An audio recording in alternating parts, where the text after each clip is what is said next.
Pagi Bu Ria. Waalaikumsalam, pagi Bu. Bu Ria, hari ini ada jadwal coaching ya dengan Ibu Resti. Nggih. Coachingnya. Ya, ada. Oke. Bu Ria, sebelumnya saya ingin sedikit ngobrol dengan Bu Ria, terutama yang berhubungan dengan persiapan sebelum coaching kita mulai. Ya. Dari kompetensi coach kan ada 3 ya. Nggih. Ada kehadiran penuh, Ya. ada mendengarkan aktif, Ya. dan ada juga tentang pertanyaan berbobot. Dari ketiga kompetensi itu yang ingin Bu Ria kembangkan, yang mana ya Bu ya? Biar nanti saya lebih enak untuk pengamatan. Untuk kalau apa yang ingin saya kembangkan, kompetensi yang saya kembangkan saat mengcoaching seorang coach itu saya ingin mengembangkan kompetensi pertanyaan, memberikan pertanyaan yang berbobot. Oh iya. Sehingga saya bisa memberikan si coach ini peluang untuk menemukan ide-ide baru dalam menyelesaikan permasalahan yang sedang dihadapi. Oh iya. Kalau tadi yang ingin dikembangkan adalah pertanyaan berbobot. Berarti pada saat observasi, apakah saya harus fokus di pertanyaan berbobot itu total, atau mungkin Ibu ingin tetap difokuskan ke yang lain juga, atau bagaimana? Nanti panjenengan mengamatinya ya. Yang pertama di pertanyaan berbobot itu Bu, bagaimana saya bisa mengeluarkan pertanyaan-pertanyaan yang berbobot itu atau tidak. Terus kemudian nanti bagaimana saya bisa memunculkan ide kreatif dari si coaching-nya. Terus lalu kemudian saat proses coaching itu apakah saya menunjukkan kehadiran penuh juga, terus apakah saya juga mendengarkan aktif, itu kan variabel-variabel lain yang juga mendukung agar saya bisa memberikan pertanyaan yang berbobot kepada si coaching. Jadi konsentrasi penuh akan menghasilkan pertanyaan yang berbobot gitu ya Bu ya. Iya. Oke, baiklah. Itu tadi kompetensi dari seorang coach yang ingin panjenengan kembangkan. Sekarang yang ingin saya tahu dari coachnya yang ingin Bu Ria yang ingin Bu Ria kembangkan atau yang ingin Bu Ria inginkan dari seorang coach itu apa? Kan ada 3, ada kemitraan, kemudian ada proses kreatif, kemudian ada memaksimalkan potensi. Jadi dari 3 ini apa yang Bu Ria inginkan dari coachnya Bu Ria nanti? Kebetulan coachnya Bu Ria nanti adalah Bu Resti. Nah, Bu Resti ini kan punya suatu masalah. Nah, dari masalah tersebut saya harapkan Bu Resti bisa menghadirkan, maksudnya bisa memunculkan ide-ide kreatif yang bisa membuat beliau untuk menyelesaikan masalah yang sedang dihadapinya. Dengan begitu, potensi Bu Resti ini akan semakin meningkat potensi personalnya, karena kan dari masalah seperti itu, misalkan ada masalah lain yang hampir mirip dengan masalah yang sedang dihadapi sekarang, itu dia bisa menyelesaikan masalah tersebut dengan baik nantinya. Misalnya sebagai pembelajaran beliaunya berikutnya. Berarti fokus nanti bagaimana Bu Resti bisa menemukan proses kreatif untuk bisa menyelesaikan masalah tersebut ya Bu. Betul. Oke. Ibu siap. Oke. Berarti ada itu tadi yang sudah saya jenengan sampaikan ke saya. Saya akan coba maksimal untuk fokus di situ tadi. Oke. Terima kasih ya Bu Ria ya. Ya Bu. Ada waktunya sebentar. Tadi loh Bu yang saya mau bicara tadi loh Bu. Oh yang tadi yang monggo. Saya siapkan waktu Anda depannya. Jadi loh Bu, saya itu pengen cerita gitu tentang anak murid saya. Kenapa murid Anda? Murid Anda ya? Jadi gini Bu, hari Jumat itu minggu yang kapan ya? 2 minggu yang lalu kayaknya Bu. 2 minggu yang lalu itu saya itu kan mendapat berita hari Jumat itu bahwa anak murid saya itu satu ada yang kecelakaan. Sebenarnya jatuh sendiri, tapi memang perginya sama teman-temannya. Kebetulan dia naik sepeda motor sendiri. Jatuh, terus ternyata dia itu ada permasalahan lecet-lecet biasa lah ya, dan di pergelangan tangan kanannya sendiri Bu. Itu kalau saya info dari temannya itu katanya retak. Dokter sebenarnya menyarankan operasi, tapi kan memang gimana ya Bu, untuk terkait pelaksanaan operasi itu kan dari mereka sendiri ya, dari keluarganya sendiri, kita tidak bisa ikut memaksa atau bagaimana.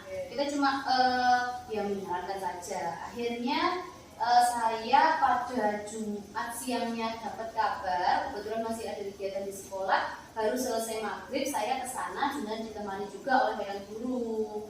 Terus saya sampai di sana itu cerita, mamanya itu cerita kejadiannya seperti ini, anaknya itu pun loh tidur itu masih pakai gigi dan bekas luka yang ada di sini, di tangan itu belum bersih sama sekali. Jadi saya nggak tahu kalau tentang tindak lanjut dari sananya, saya nggak tahu ya.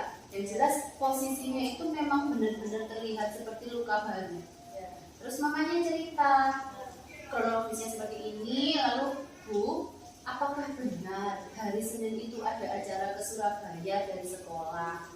Oh iya Bu, memang benar ada acara dari sekolah. Apa itu wajib ya Bu ya? Kok ini loh Bu, anak ini loh sudah bilang, padahal kondisi tangannya itu masih gini, anaknya belum bisa bangun, masih tiduran.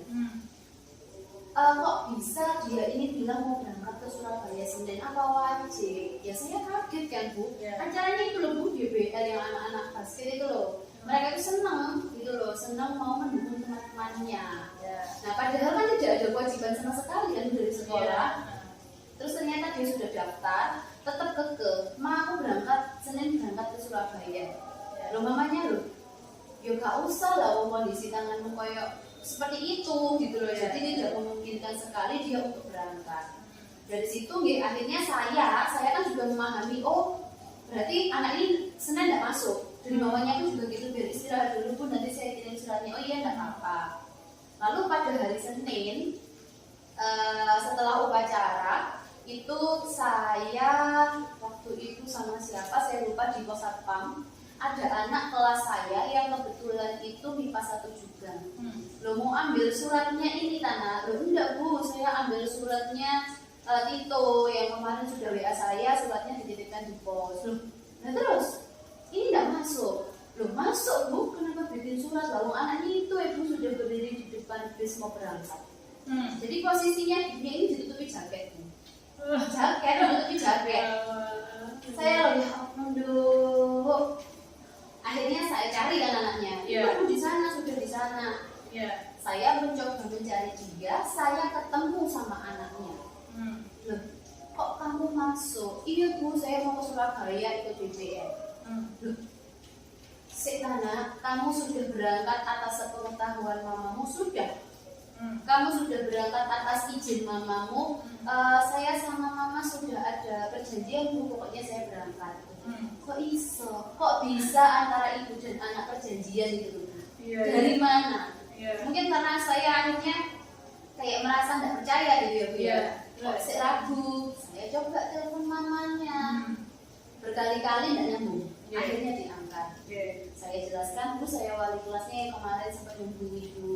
Mohon maaf, apakah putrinya memang diizinkan untuk sekolah dan berangkat ke Surabaya?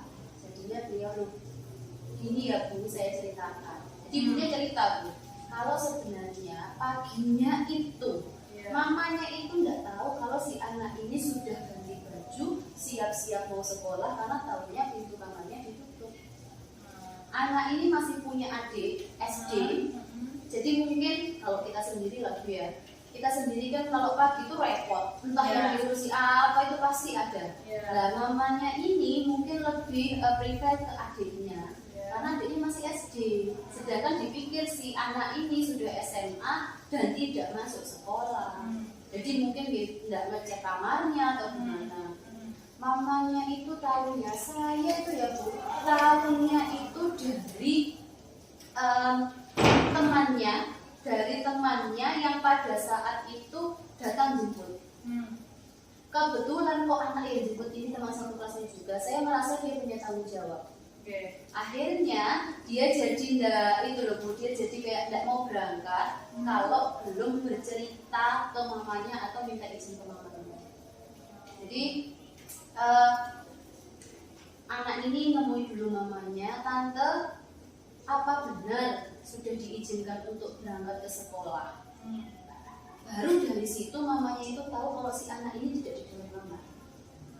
Ternyata dia sudah pakai baju lengkap, sudah pakai tas, itu berdiri di depan rumah, di depan teras, Kebetulan rumahnya itu kan memang digunakan untuk produksi sepatu-sepatu gitu Bu, jadi ada kerennya. Nah jadi tidak kelihatan. Jadi anak itu berdiri di depan pagar itu tidak kelihatan kalau dari dalam, kecuali mamanya keluar. Loh, masuk tak? Loh iya tante, itu sudah di depan, minta saya jemput. Ini benar boleh berangkat tak tante? Temennya itu gitu. Akhirnya mungkin ada beda pendapat. Sampai anak ini dikasih tahu berkali-kali sama mamanya, tetap kekeh, aku pokoknya berangkat ke Surabaya. Akhirnya mamanya cuma bilang gini, mungkin saking jengkel kali ya Bu ya. Gini, nek kamu berangkat toh. Sing jelas mama tidak pernah mengizinkan kamu berangkat sekolah dan berangkat ke Surabaya. Terus akhirnya mamanya sampai bilang gini Bu, nek kalau kamu berangkat terjadi apa-apa, jangan pernah ada satu temanmu, bahkan gurumu pun yang telepon saya mengabarkan ada apa-apa terjadi ke kamu. Mamanya harus sampai kayak gitu.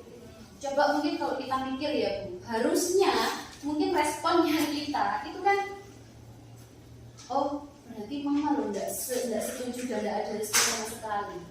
Berarti kan anaknya, oh ya wis mah, kalau memang dia pengen sekolah ya wis mah aku tak sekolah aja, tapi aku nggak berangkat ke Surabaya.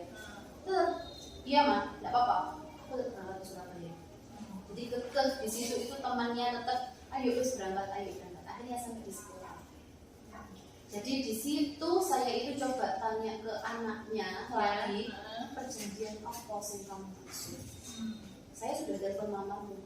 Ya aduh Bu, pokoknya perjanjian. Terus mamamu tidak bilang ada perjanjian apa-apa. Mamamu tidak mengizinkan kamu sekolah, apalagi berangkat ke Surabaya. Tapi kalau saya mau, pokoknya saya mau berangkat. Terus mungkin saya tidak tahu ya Bu, yang saya lakukan itu benar atau salah. Saya sudah berkali-kali beberapa ngasih tahu dia, kok saya berangkat. Kamu namanya egois sama dirimu sendiri. Nanti kalau kesenggol teman, ada apa-apa sama tanganmu, mesti pakai. Itu nanti yang salah siapa? Bukan temanmu yang nyenggol, tapi kamu yang ikut. Sampai saya gitu kan. Terus akhirnya enggak apa-apa, nanti dibantu jaga sama teman-teman. Padahal teman-temannya itu bilang sama saya, saya loh sudah WA, sudah bilang kalau gak usah ikut, gak usah berangkat. Tapi anaknya tetap kekeh mau berangkat, tetap kekeh mau pergi. Akhirnya saya bilang gini, sampai beberapa kali saya mencoba meluluhkan hatinya tidak bisa. Saya pun juga mau marah sebenarnya Bu, tapi kan balik lagi kita sudah belajar KSE. Ya nggak mungkin saya marah-marah sama anak ini. Akhirnya cuma gini ya loh, nek kamu mau berangkat terserah, karena bagaimanapun juga mungkin sudah sampai di sekolah, mamamu sudah membiarkan kamu pergi. Sama, yang Bu Resti lakukan juga sama. Saya berjuang untuk kamu, untuk dirimu sendiri, supaya tidak lebih parah cederamu. Tapi nek kamu tetap tidak mau mendengarkan mungkin omongan mamamu, apalagi Bu Resti dan teman-temanmu, ya wis terserah. Kamu berangkat kok. Tapi kalau ada apa-apa, kayak kata mamamu, tanggungan diri. Jangan menyalahkan temanmu, jangan mencari kambing hitam kalau kamu ada apa-apa. Ya, dalam hati ya wis, semoga tidak ada apa-apa, pasti gitu. Tapi yang saya maksud tuh Bu, anak ini loh sudah kelas 11 SMA, tapi posisi tangan masih dikit, tetap ngeyel berangkat DPR. Di sana kan tidak mungkin sih Bu, DPR mau diam duduk, ini kan tidak mungkin. Pasti juga hore-hore sama temannya, bergoyang-goyang senang-senang teriak-teriak.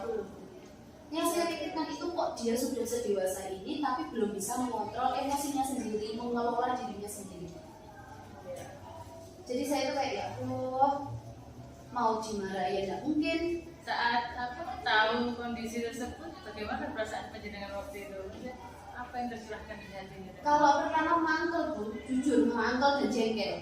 Kok ada anak sudah sedewasa ini tapi tidak bisa mikir ke arah situ, bahkan egois pada badannya sendiri. Tapi balik lagi, di sisi lain saya juga mikir, mungkin dia mikirnya ini saatnya saya bersenang-senang bareng-bareng teman. Saya kepengen gini. Ya mungkin dia pikiran itu. Nah mungkin akhirnya yang membuat dia jadi berangkat itu. Dengan dengan kasus tersebut, terus kemudian Anda ingin dari perasaan tersebut, perasaan yang langsung marah, jengkel terhadap si anak ini, itu yang ingin jenengan capai setelah berbicara dengan saya nanti apa ya? Saya itu sebenarnya kepingin kalau mengontrol orang lain nggak mungkin ya Bu, kita nggak mungkin bisa, hanya diri sendiri. Untuk merubah karakter juga bukan hal yang mudah. Tapi saya ingin mungkin lebih mengarahkan anak ini untuk tahu posisi dirinya, untuk mengerti keadaan dirinya sendiri, tidak egois untuk memaksakan kehendaknya saja. Jadi lebih mungkin saya ingin bisa membantu dia untuk mengelola emosionalnya dia lah. Jadi biar tidak lepas kontrol gitu loh Bu. Oke. Nah, iya tadi mendengar temannya dengan tadi, terus memang anak ini punya istilahnya kompetensi sosial emosionalnya mungkin kurang. Kalau dinilai dari angka 1 sampai 10, kalau Anda menilai anak ini KSE-nya itu berapa? Di angka berapa? Kalau saya sih menurut saya ya di 4 masih sangat rendah. Padahal Rendah udah dirinya sekali ya. sendiri loh Bu. Itu udah saya mengategorikan untuk dirinya sendiri. Iya. Terus kedepannya Anda ingin meningkatkan KSE anak ini jadi berapa? Setidaknya karena memang melihat anak ini juga usianya masih muda, mungkin di angka 7. Dan 7 sudah lumayan bagus. Iya Bu, saya Dari pengen di situ. angka 4 ke 7 paling enggak kan dia nanti punya nilai tersebut. Lalu setelah itu dari cara-cara kita mengenali dari cara dengan juga menindaklanjuti si anak, akhirnya juga si anak tetap berangkat. Otomatis kan hal ini tidak bisa kita biarkan begitu saja supaya nanti tidak terulang kembali seperti ini. Nah, nanti panjenengan yang ingin jenengan lakukan ke si anak ini, apa yang ingin jenengan lakukan untuk rencana terdekat? Kalau saya sih mungkin iya Bu. Anak ini keras kepala menurut saya, keras kepala sekali, egois pada dirinya dan egois pada lingkungannya. Jadi mungkin saya pengennya mengenal dia lebih dekat, atau mengetahui latar belakang yang mungkin kenapa sih kok anak ini jadi keras kepala ini. Menurut saya pasti ada alasannya. Jadi mungkin ada hal yang harusnya dia dapatkan atau dia miliki ternyata tidak bisa. Akhirnya dia keras kepala, dia egois, itu mungkin sebagai bentuk pelampiasan. Nah, saya pengen yang pertama saya lakukan itu adalah mengenal diri anak ini. Karena memang saya meskipun sebagai wali kelasnya baru kenal, baru tahu dan baru mengajar pada semester ini. Ya, Anda sudah pernah berkomunikasi dengan orang tuanya ketika maksudnya bagaimana sikap anak ini di rumah? Belum, karena memang waktu itu saya kesananya juga sudah hampir maghrib, Ya. jadi mau berlama-lama bertamu di rumah orang juga kok kayaknya kurang pantas gitu. Jadi Ya. saya memang pada saat kesana itu hanya menanyakan kondisinya waktu habis kecelakaan itu gimana, kronologinya bagaimana, lalu pengobatannya bagaimana, itu saja. Kemudian dari identifikasinya masalah ini, otomatis kan memang kita perlu berkolaborasi dengan kedua orang tua ya. Nanti jenengan bisa berkolaborasi dengan kedua orang tua untuk bagaimana anak ini bisa sesuai seperti yang Anda inginkan.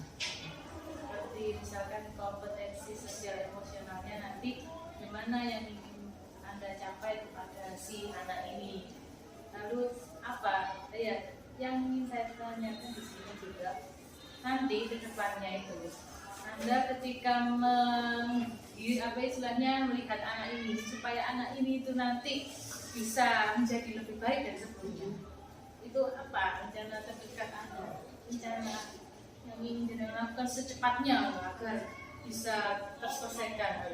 Mengajak bicara anak ini itu yang pertama, yang paling penting adalah saya ingin mengajak dia bicara. Lalu mungkin tidak menyalahkan, kalau menyalahkan nggak mungkin, jelas nanti anaknya pasti akan berontak. Saya ingin tanya dulu, kira-kira kelebihannya dari kejadian yang kemarin, kamu tetap berangkat dengan kondisi seperti ini, kelebihan kamu seperti itu apa? Lalu saya pengen tahu lagi, kira-kira ada kelebihan dan ada kekurangan. Kekurangannya apa?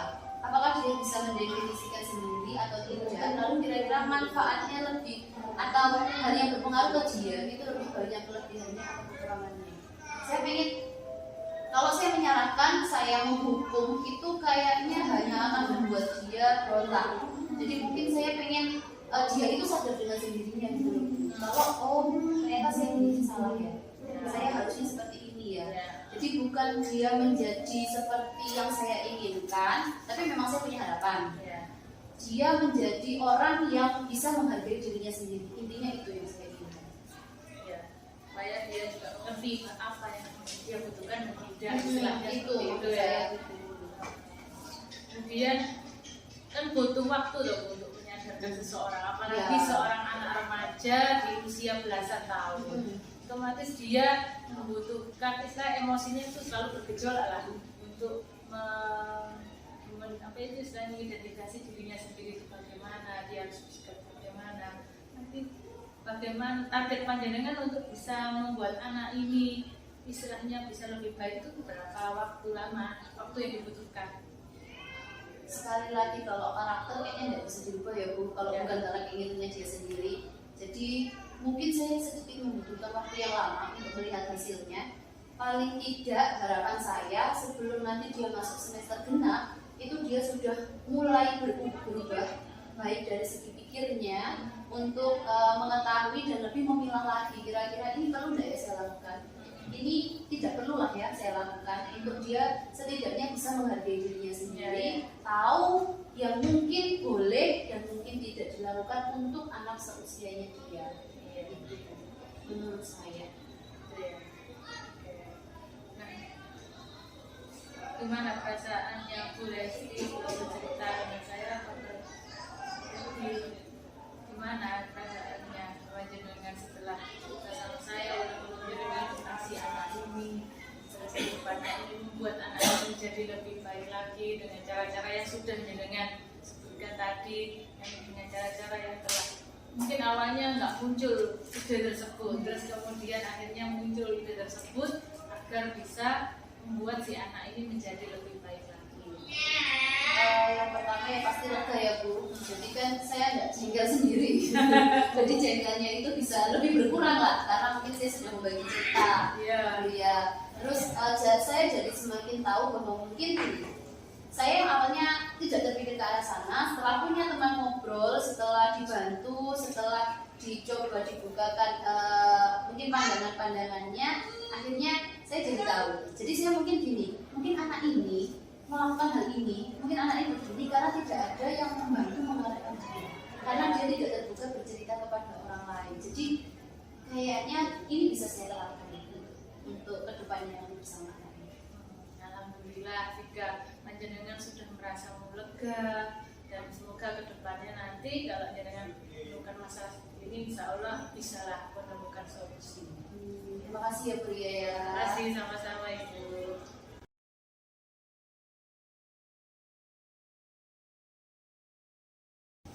Oke Bu Ria, gimana?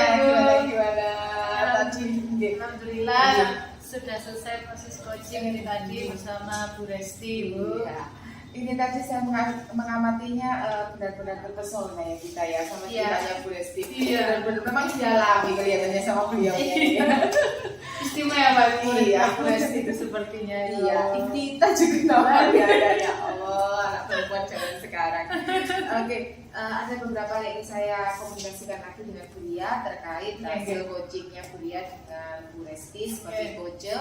Setelah coaching tadi, apakah indikator kompetensi yang dituju sudah dapat dikembangkan? Jadi kan Bu Ria berharap dari Bu Resti itu muncul proses kreatif, mungkin selama dia menangani murid-muridnya yang dalam tanda kutip itu kalau menurut Bu Ria sudah bisa tidak dikembangkan indikator yang panjenengan inginkan dari Bu Resti tadi.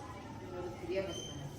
Tadi saya menggali apa cerita yang telah di masalah dari Bu Resti tadi. Saya gali ceritanya itu sangat panjang sekali runtutannya itu tadi. Jadi sebenarnya kalau menurut saya itu masalahnya sudah terselesaikan, tapi terselesaikannya itu ngambang gitu Iya, betul. Karena kan si anak akhir sudah diproses sama Bu Resti, ke orang tua juga sudah dikonfirmasi, terus kemudian anaknya juga sudah dikonfirmasi secara langsung, tapi si anak ini tetap tetap berangkat dalam keadaan sakit. Harusnya kan seperti itu. Jadi otomatis kan kita sebagai guru yang ya wis lah budalo gitu gara-gara itu, tapi hati itu kita jadi nggak lega gitu kan melihat anak ini tetap berangkat. Pasti kita mikirnya si anak ini dalam badan sakit berangkat kok ya apa ada apa-apa di sana. Nah, jadi dengan hal itu saya ajak untuk Resti untuk bagaimana bisa akhirnya beliau itu bisa menemukan ide-ide solusi bagaimanakah supaya istilahnya kedepannya anak ini itu nggak sampai mengalami hal itu lagi, atau kejadian ini nggak dialami si anak yang lain. Kan mungkin kan ada anak lain loh, anak itu aja lo berangkat, misalkan minum besok ada kejadian itu lagi, ditirulah profil si anak ini, pokok nggak apa-apa berarti. Nah, supaya hal itu nggak terjadi lagi, akhirnya Bu Resti pun akhirnya menemukanlah solusi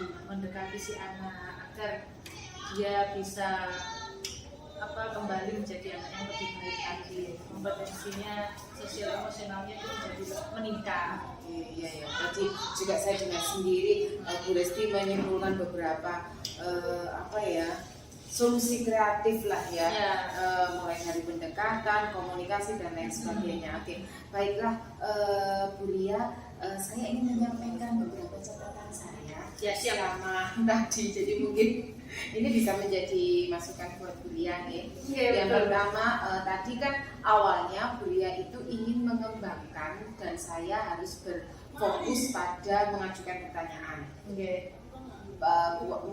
Jadi Bu Lia itu sepertinya ingin punya pertanyaan yang benar-benar berkualitas untuk sesi coaching kali ini. Dan alhamdulillah itu sudah saya dapatkan Bu ya, terutama pada saat Bu Lia menggiring penemuan solusi.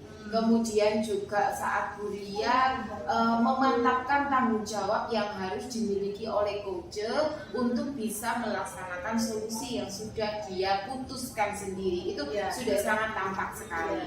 Kemudian giringan Bu Lia atas indikator dari coach yang harus dicapai, terutama pada proses kreatif itu sudah kelihatan dari Bu Resti tadi menyimpulkan harus ada komunikasi, harus ini, itu kelihatan sekali.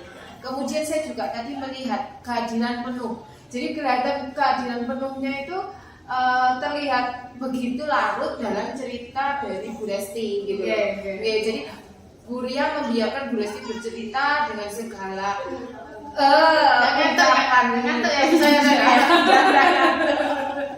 relax, santai gitu ya. Kalau tetap masuk, tapi tidak ikut dalam emosi dan tenang gitu. Kehadiran aktif juga terlihat tidak ngantuk mendengarkan, bahkan waktunya menggiring untuk mencari solusi juga Ibu sudah lakukan dengan cepat gitu. Untuk mengajukan pertanyaan sudah pastilah terwujud, terutama pada tahap penemuan solusi ya, pada tahap IR ya, identifikasi dan penemuan solusi atas permasalahannya. Itu kelihatan sekali, bahkan saat TA juga Bu Lia memberikan semangat itu. Sekian itu catatan tentang saya, bahkan tadi tuh sempat juga memberikan skala penilaian ya untuk anaknya juga, untuk bagaimana ini targetnya ke depan, awalnya nilai sekian, target sekian, insya Allah nanti terwujud. Dan juga jenengan itu memberikan semangat kepada Bu Resti untuk segera mewujudkan apa yang menjadi solusinya. Ya sip lah Bu Lia kalau menurut saya. Yang terakhir Bu Lia, kompetensi coaching lain apa yang ingin ditingkatkan atau dikembangkan setelah proses coaching kali ini? Kompetensi tadi kan Bu Lia menginginkan mengajukan pertanyaan gitu ya. Itu sudah bagus sekali, saya temukan di tahap IR ya, identifikasi dan penemuan solusi, bahkan tanggung jawab juga. Nah, dari kompetensi kan ada 3, kehadiran penuh, kehadiran yang aktif, kemudian mengajukan pertanyaan. Tadi kan hanya mengajukan pertanyaan. Kira-kira kalau ada coaching lagi, apa ya panjenengan ingin tingkatkan Bu Lia? Saya ingin meningkatkan ketiganya deh. Maksudnya ketika kita melakukan proses coaching itu saya juga kehadiran penuhnya juga terus bisa mendengarkan dengan aktif dan juga bisa mengajukan pertanyaan berkumpul. Kalau kalau menurut saya kadang saya memang kurangnya itu di mengajukan pertanyaan, mungkin ya kadang terbawa cerita, Iya, terpesona ya, Bu, ya. gitu. Kadang saya sendiri tuh masih apa ya pertanyaan apa sih cocok ya menggiring ya gitu. Saya kadang terpikirkan, nah itu saat proses coaching itu tuh kadang saya masih terpikirkan, jadi saya masih ingin meningkatkan lagi pertanyaan berbobot itu, masih ingin terus meningkatkan lagi sehingga saya bisa dengan baik lancar mau saat coaching. Oke, sip Bu Riani. Sukses ya Bu Riani Ya, terima kasih. coaching berikutnya. Terima kasih Bu.